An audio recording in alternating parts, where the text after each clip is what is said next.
Ya, halo pemirsa, apa kabar Anda hari ini? Langsung dari studio IDX Channel Jakarta, saya Prasetyo Wibowo kembali hadir dalam Market Review, program yang mengupas isu-isu yang menjadi penggerak ekonomi di Indonesia. Live streaming kami bisa Anda saksikan juga di idxchannel.com dan langsung saja kita mulai Market Review selengkapnya.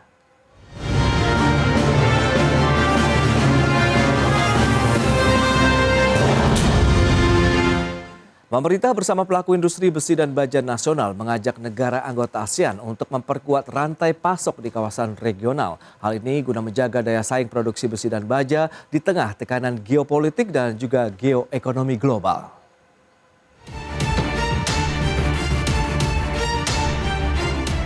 Kondisi geopolitik dan geoekonomi hingga saat ini masih memberikan tekanan terhadap perekonomian global dan wilayah regional Asia, termasuk Indonesia. Pertumbuhan ekonomi nasional di kuartal 1 tercatat melemah menjadi 4,87% secara tahunan dibanding kuartal sebelumnya dan kuartal 1 tahun 2024. Bahkan secara kuartalan tumbuh negatif 0,98%. Meski demikian, pemerintah masih menaruh harapan terhadap sektor pengolahan yang berkontribusi terhadap pertumbuhan PDB dari segi lapangan usaha, di mana pada kuartal 1 tercatat sebesar 19,25% dengan pertumbuhan 4,55%. Dan salah satu subsektornya adalah besi dan baja dengan pertumbuhan ekspor hingga 22,18% dalam 5 tahun terakhir. Demikian juga konsumsi baja nasional yang diperkirakan meningkat menjadi 47 juta ton pada tahun 2035. Oleh sebab itu, Kementerian Koordinator Bidang Perekonomian bersama pelaku industri besi dan baja nasional mengajak keterlibatan negara anggota ASEAN dalam meningkatkan rantai pasok di kawasan regional. Langkah ini menjadi momentum ASEAN untuk menjadikan kawasan Indo-Pasifik tetap stabil dan tumbuh di tengah perang tarif antara Amerika Serikat dan China. Apalagi mengingat jumlah penduduk yang mencapai 600 juta orang dan ekonomi yang lebih dari 3 triliun dolar Amerika sehingga menjadi pasar yang kuat untuk industri baja dan besi. Pemerintah juga tengah melakukan review terkait regulasi anti-dumping terkait produk oversupply yang dikhawatirkan masuk ke Indonesia. Untuk itu, industri nasional harus diperkuat, terutama integrasi dari hulu ke hilir agar lebih efisien dan diprioritaskan untuk dalam negeri. Jakarta, Tim Liputan IDX Channel. Ya, berikutnya kami sampaikan proyeksi dari pertumbuhan ekonomi dunia. Selengkapnya bisa Anda saksikan di layar televisi Anda. Kita akan cermati bersama. Ini dia untuk pergerakan ekonomi dunia berdasarkan IMF dan juga BPS begitu ya. Dari sisi emerging market sekitar 3,9% begitu di tahun 2006, proyeksinya tahun ini 3,7%. Sementara dari negara-negara maju 1,4% sampai dengan 1,5% di tahun 2026. Adapun untuk keseluruhan proyeksi pertumbuhan ekonomi dunia adalah di 2,8% tahun 2025 ini dan 2026 di 3%. Berikutnya kita akan cermati untuk konsumsi baja Indonesia, seperti yang bisa Anda saksikan kembali juga. Ya, dari tahun 2020 sampai dengan 2024 itu trennya naik terus untuk konsumsi baja di Indonesia. Tercatat 18,3 ton, 18,3 juta ton maksud kami di tahun 2024. Itu dia beberapa data yang sudah kami sampaikan. Dan pemirsa, untuk membahas tema kita kali ini, industri baja Indonesia ajak ASEAN perkuat rantai pasok. Kita sudah tersambung melalui Zoom bersama dengan Bapak Akbar Johan, Chairman Indonesian Iron and Steel Industry Association dan juga Direktur Utama PT Krakatau Steel Persero Tbk. Halo Pak Akbar, apa kabar Pak? Kabar baik Mas Pras, salam sehat selalu. Salam sehat juga, terima kasih atas waktu yang disempatkan. Dan sebelum membahas lebih jauh, Pak Akbar mungkin bisa diupdate terlebih dahulu bagaimana sih kondisi dari industri besi dan baja nasional hingga kuartal 2 tahun 2025 ini Pak. Iya, makasih Mas Pras. Sebagaimana kita sama-sama tahu bahwa kondisi baja nasional kita khususnya di semester pertama ini memang masih situasi yang cukup pressure, cukup tertekan dengan banyaknya isu global supply chains yang secara masif bergeser bahkan berubah hampir sangat besar dampaknya. Salah satunya adalah bagaimana tentu kalau dalam negeri program efisiensi daripada pemerintah tentu mempengaruhi daripada proyek-proyek pemerintah dan strategis dalam hal pembangunan infrastruktur, pembangunan properti, dan ini juga sama halnya yang terjadi di China. Di China bahkan policy pemerintah juga melakukan slowdown daripada pembangunan infrastruktur yang saat ini kalau kita lihat data daripada produksi China, crude steel-nya itu sudah sampai 1,1 miliar ton. Dan menurut data ada policy daripada pemerintah China itu akan mengurangi jumlah daripada total produksi bajanya itu kurang lebih 400 juta ton tahun ini. Nah, ini tentu memberikan satu dampak tekanan yang sangat berarti bagi global supply chains terutama, dan juga ditambah lagi dengan adanya tarif Trump yang tidak memilih-milih lagi negara mana yang diberikan sanksi ataupun tarif yang resiprokal yang sangat tinggi. Ya. Nah, tentu ini memberikan dampak tidak langsung kepada negara-negara ASEAN, khususnya kepada Indonesia yang saat ini kita tahu sama-sama bahwa perlindungan atau proteksi importasi apalagi biaya masuk anti dumping sangat lemah, Mas Pras.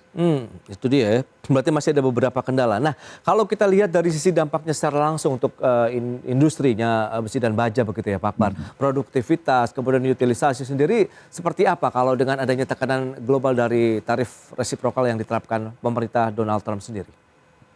Iya, tarif Trump ini secara langsung memang tidak berdampak besar kepada industri baja nasional kita.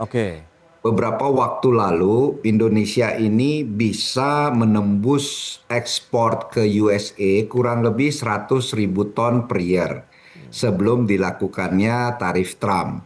Namun begitu dilakukannya tarif Trump, ini potensi penurunannya ini bisa setengahnya, Mas Pras. Ya, setengahnya. Nah, artinya dengan kapasitas kemampuan kita mengekspor kurang lebih hanya 50.000 ton, tentu tidak membawa dampak daripada utilisasi dalam negeri kita.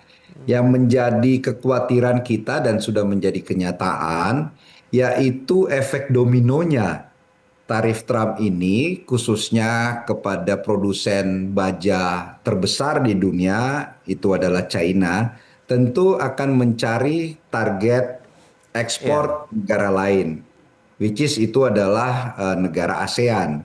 Dan di antara negara ASEAN yang paling lemah proteksinya sekali lagi khususnya anti dumping itu adalah Indonesia. Nah, inilah yang menjadi kekhawatiran para pengusaha nasional yang juga tercermin dalam dialog-dialog 3 hari minggu lalu yang kita adakan di Jakarta dengan mengundang Asosiasi Baja se-ASEAN untuk hadir di perhelatan pertama kalinya di Indonesia, Mas Pras. Inilah yang diutarakan dan juga alhamdulillah beberapa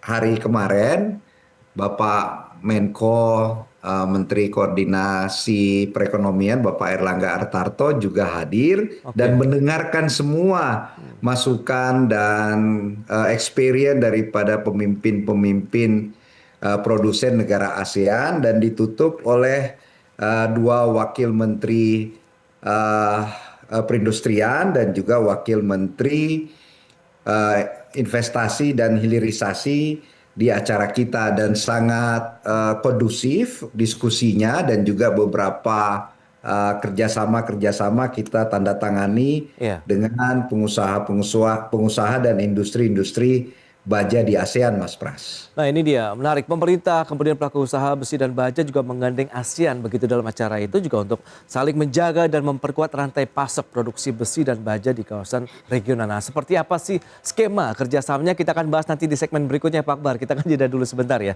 Dan pemirsa pastikan Anda masih bersama kami.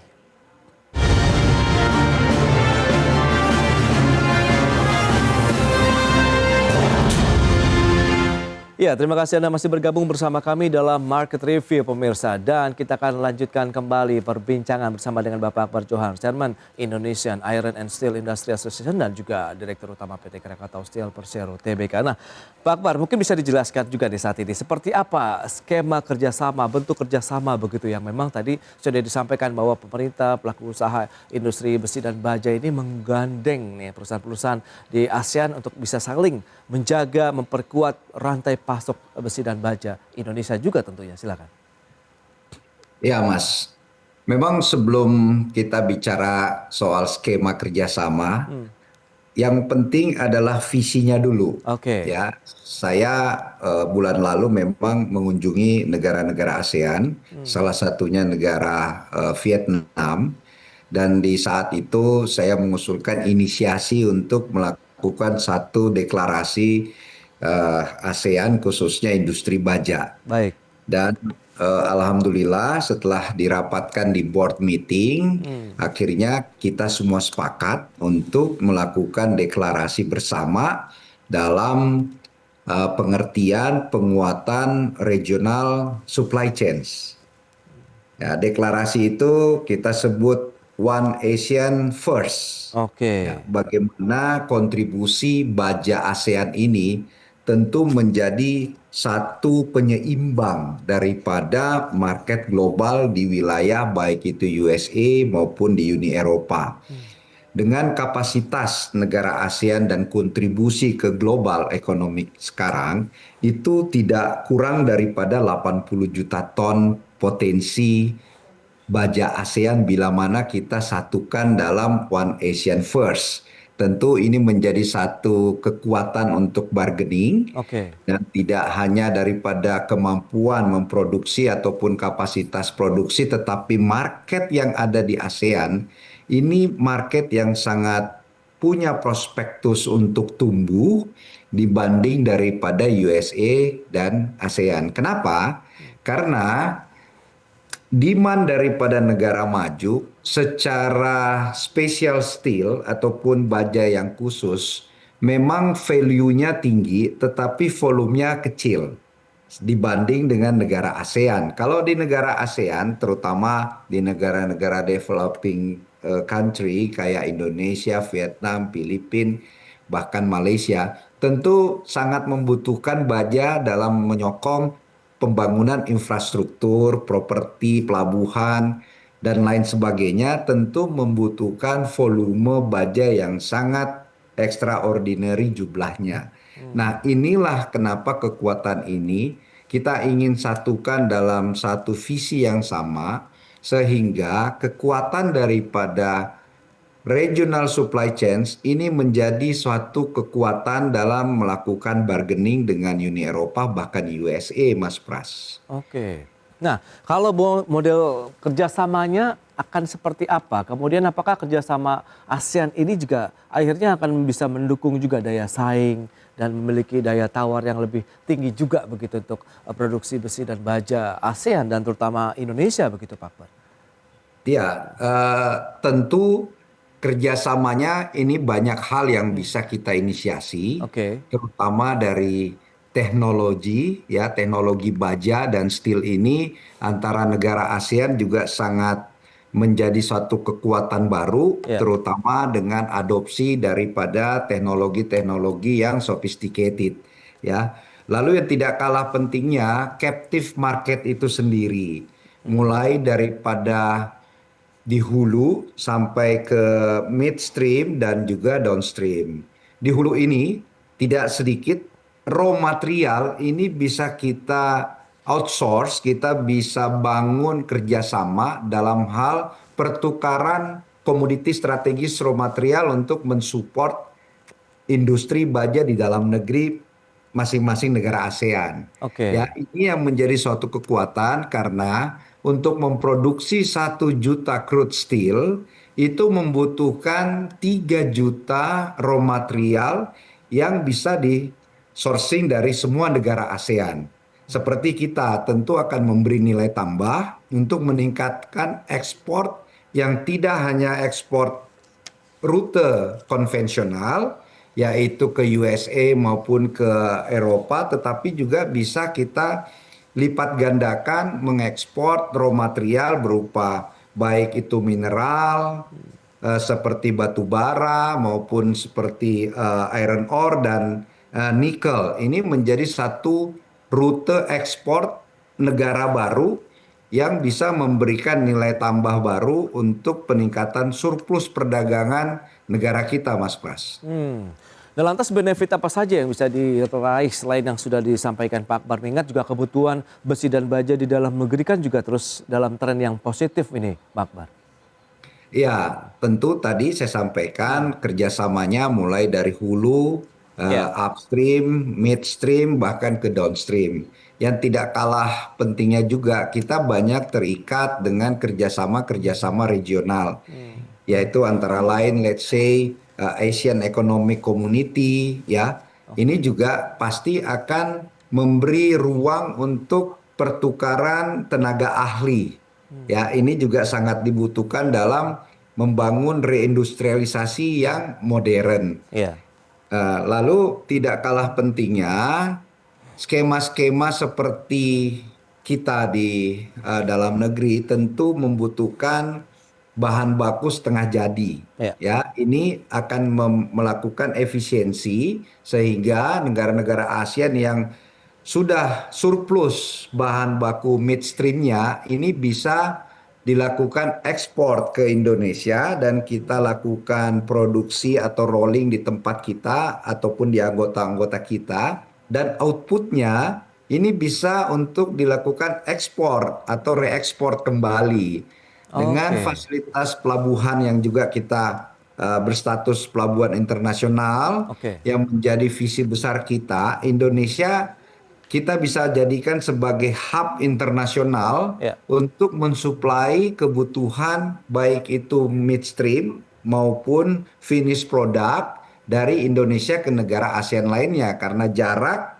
dan juga shipping internasional ini Oke. akan lebih familiar untuk kita bisa mengcover tujuan-tujuan ekspor dari negara kita ke negara ASEAN, Mas Pras. Itu dia manfaat yang lebih jauh bisa dirasakan pelaku industri besi dan baja begitu. Tapi di satu sisi nih Pak Akbar, kondisi global kan juga tengah menghadapi tantangan, ada oversupply seperti yang Anda sudah sampaikan sebelumnya begitu. Beragam jenis produk-produk asal China, besi dan baja juga termasuk di dalamnya. Apakah ini nanti akan bisa membentengi atau nanti justru kontraproduktif juga dengan membanjirnya nih produk-produk besi dan baja di pasar domestik. Tapi kita akan bahas nanti di segmen berikutnya, kita akan jeda dulu sebentar. Dan pemirsa, kami akan segera kembali usai pariwara berikut ini.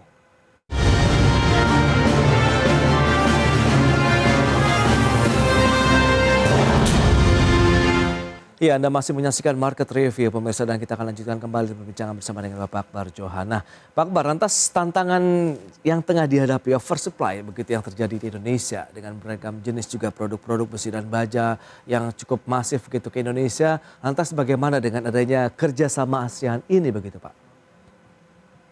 Iya, Mas Pras, kita harus realistik ya, bahwa kemajuan industri baja dari China ini unstoppable. Oke. Artinya kita tidak bisa melawan daripada negara besar seperti China.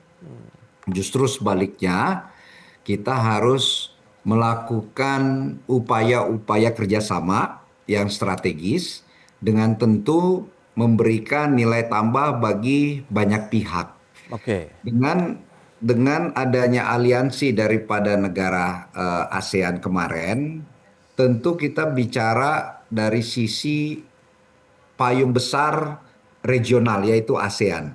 Sehingga komitmen daripada kami untuk bisa melakukan kerjasama-kerjasama dengan payung yang lebih besar, tentu dengan manfaat baik dari sisi volume maupun harga, ini bisa lebih terdistribusikan di negara-negara ASEAN. Artinya Mas Pras, kita sekarang tidak bicara lagi hanya Indonesia semata, hanya Malaysia semata. Karena Oke. jumlah ataupun kemampuan produksi masing-masing negara ini masih sangat jauh dibanding negara China. Oke. Lalu teknologi juga negara China yang sudah masuk ke energi baru terbarukan, sehingga potensi market di Eropa dan USA seperti melakukan dekarbonisasi. Yes. Ini juga menjadi satu opportunity bagi negara ASEAN sekaligus, sehingga teknologi-teknologi ataupun sertifikasi-sertifikasi ini tidak hanya berlaku di satu negara, tetapi kita bicara secara regional, sehingga biayanya pun harusnya terkonsolidasi, sehingga daya tawar kita jauh lebih ekonomis, Mas Pras. Oke, nah lantas bagaimana dengan upaya tadi yang sudah dilakukan, kemudian dukungan kebijakan dari pemerintah begitu? Karena kita tahu juga kan tengah melakukan review terkait dengan regulasi anti dumping, terkait dengan produk oversupply yang dikhawatirkan juga tadi masuk ke pasar Indonesia. Nah, seperti apa sih regulasi yang diinginkan ataukah perlu ada deregulasi justru ini, Pak Akbar? Iya, salah satu hasil yang konkret acara pertemuan kami minggu lalu, Ya, yaitu adanya experience atau pengalaman-pengalaman dari beberapa negara. Contoh negara Malaysia sharing dialognya kepada Menteri dan Wamen kemarin bahwa sudah dilakukan moratorium pembangunan industri baja yang baru untuk dilakukan evaluasi oke. apakah dengan kapasitas dan demand yang ada ini akan dievaluasi ulang. Lalu di negara Vietnam dilakukan juga pengenaan anti dumping yang sangat tinggi terhadap produk China. Nah, inilah dialog-dialog antara negara ASEAN bisa menjadi rujukan Oke. kepada regulator di negara kita, di pemerintahan kita, untuk bisa dibicarakan pada tataran high level. Dan rasanya hari ini atau besok tidak salah sudah sedang akan dilakukan high level meeting negara ASEAN di Malaysia. Nah, inilah salah satu rekomendasi kami karena juga delegasi kemarin ada chairman daripada Asosiasi Baja Malaysia untuk bisa berkomunikasi dan memberikan rekomendasi secara tertulis kepada pemimpin-pemimpin negara ASEAN bagaimana menyikapi Ya, ya. global atau geopolitik, geoekonomi yang landscape-nya sekarang totally disruption, ya, berubah. Nah, artinya praktek-praktek yang dilakukan negara-negara ASEAN ini menjadi satu benchmark untuk menjadikan kekuatan regional ASEAN sebagai kekuatan yang tidak bisa dianggap remeh dan juga tidak bisa dianggap kecil, Oke. sehingga kekuatan bargaining terhadap policy negara besar seperti USA, Uni Eropa, bahkan China sekalipun ini bisa memberikan manfaat yang lebih banyak lagi kepada Indonesia khususnya dan juga negara ASEAN umumnya. Oke, nah proyeksi kemudian optimisme Anda sendiri terkait dengan kerjasama ASEAN ini akan seperti apa? Mengingat tadi sudah disampaikan juga oleh pemerintah, kebutuhan besi dan baja juga terus meningkat begitu nih Pak Akbar. Iya, tentu di situasi uncertainty ini, Mas, yang paling diperlukan adalah spirit, Oke, adalah semangat untuk bisa melakukan inovasi-inovasi, melakukan satu terobosan, dan yang pasti melakukan kolaborasi dengan banyak negara ASEAN lainnya. Kita punya pengalaman dengan kejadian pandemi COVID dan kita alhamdulillah menjadi salah satu negara yang paling berhasil mengatasi kejadian pandemik tersebut. ya. Sehingga ini menjadi modal dasar untuk kita bisa wake up untuk memberikan rekomendasi yang lebih konkret kepada pemerintah bahwa sudah saatnya pemerintah memberikan satu juga terobosan Oke, mengenai kebijakan reindustrialisasi yang sangat fundamental. Ya, bagaimana pemerintah punya momentum untuk melakukan tata niaga impor dan ekspor sekaligus melakukan penguatan tata kelola industri baja dalam negeri. Tanpa reindustrialisasi yang tepat sasaran, tentu ya, ya. cita-cita untuk pertumbuhan ekonomi 8% ini tentu makin jauh, Mas. Karena di industri baja, Ya, ya. tenaga kerja yang dibutuhkan puluhan juta dan dampak ekonominya efek dominonya ini sangat menyentuh ke semua lapisan masyarakat.